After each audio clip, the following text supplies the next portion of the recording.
नमस्कार साथियों, आज की इस वीडियो में हम बात करेंगे एनेस्थेटिक एजेंट प्रोपोफॉल के बारे में।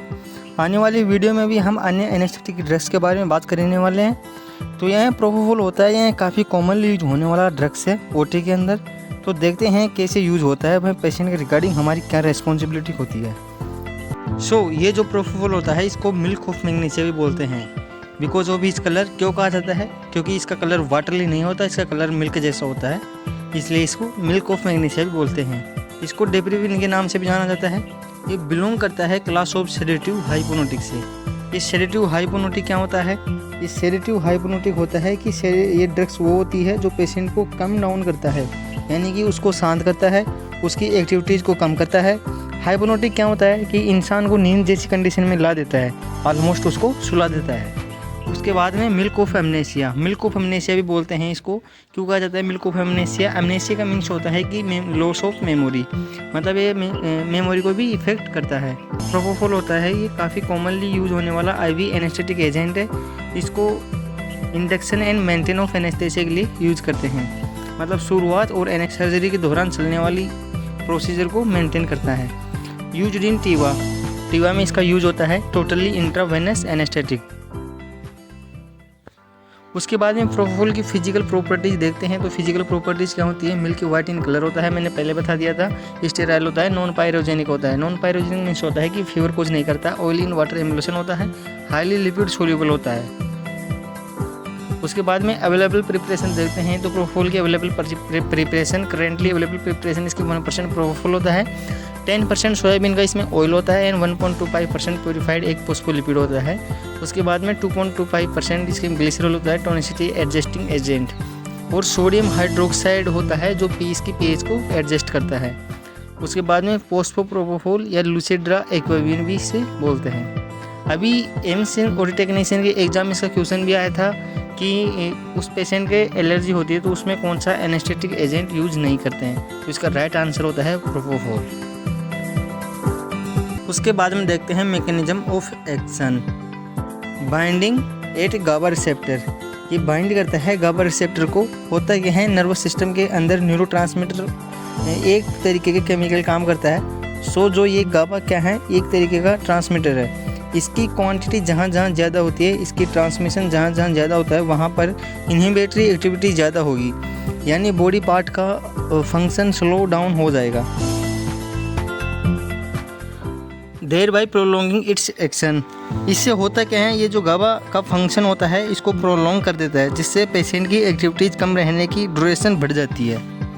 उसके बाद में slow down functioning of nervous system, nervous system का फंक्शन जो इसको स्लो डाउन कर देता है। Act on hippocampus and prefrontal cortex, ये हिपोकैम्पस एंड प्रीफ्रंटल कॉर्टेक्स क्या होता है? तो हिपोकैम्पस होता है हमारे टेम्पोरल लोब का में पाया जाता है, और ये है हमारी मेमोरी और लर्निंग से रिलेटेड है, यानी ये जो ड्रग्स है यह हिपोकैम्पस पर एक्ट करेगा, यानी पेशेंट की मेमोरी भी इफेक्ट होगी। और प्रीफ्रंटल कॉर्टेक्स क्या होता है? यह है हमारी फ्रंटल लोब का ही एक पार्ट होता है, यह है हमारी सोचने समझने की क्षमता को इफेक्ट करता है। उसके बाद में causes sedation and also hypnosis. Sedation means ये पेशेंट की कम डाउन करता है, उसकी एक्टिविटीज़ को कम करता है, और हाइपोनोसिस नींद को ला देता है।